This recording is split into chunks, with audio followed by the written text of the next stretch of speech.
expecting an economic slowdown in 2023. There is a threat of recession, possible recession in 2023 in the USA as well. I believe that this would be kept in sight while the Union fiscal budget is announced on 1st of February 2023 for India. I have a long wish list, but there are some of the amendments what I'd like to see in this Union fiscal budget. First being for the charitable entities. Section 215 amendment was in 2009, which was being interpreted very recently by the Honorable Supreme Court in the case of Ahmedabad Development Authority and related cases.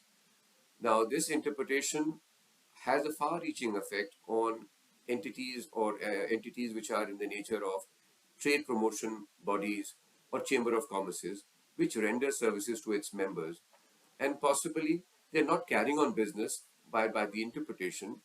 They would be now looked at a threshold of 20%, which is presently in the statute, whether those nature of services are covered and whether by that they would be covered under the definition of charitable purpose or not.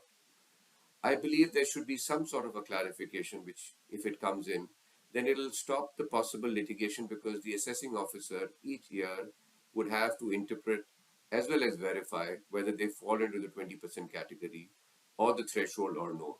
So if there is an amendment possibly to clarify such trade bodies and chamber of commerces and the relation of services, that will go a far way of possible litigation and cutting down the litigation.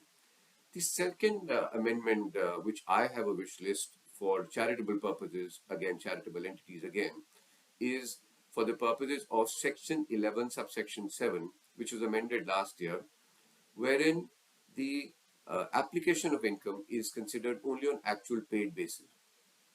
Now, this may be true that where there is a cash basis of accounting made followed by certain charitable entities, it may not have any issue. But the problem comes and arises, and we've seen the hardship, is where charitable entities are carrying on their activities and accounting on the basis of accrual basis of accounting.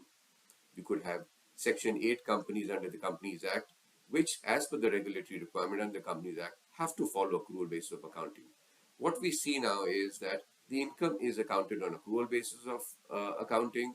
Expenditure is booked in the financial statements on accrual basis of accounting, but for the purposes of filing of the return, they have to backwork the expenditure on cash basis or actual paid basis. That has caused hardship for such genuine entities which follow accrual basis of accounting. I would like to see some sort of a clarification or amendment in this.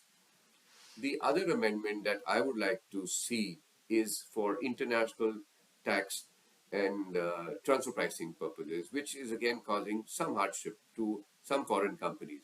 Under Section 115A, some foreign companies who have income on fees for technical services, royalty or dividend, etc., and they pay their taxes as per the Income Tax Act and the rate provided therein, then they're not obliged to file any tax returns in India. However, there is no such exemption for transfer pricing and filing the audit report or the form under Form 3CEB. If this difference or anomaly could be addressed, that if a foreign company is not obliged to file tax returns by the Act, then they may not be obliged to file the Form 3CB as well.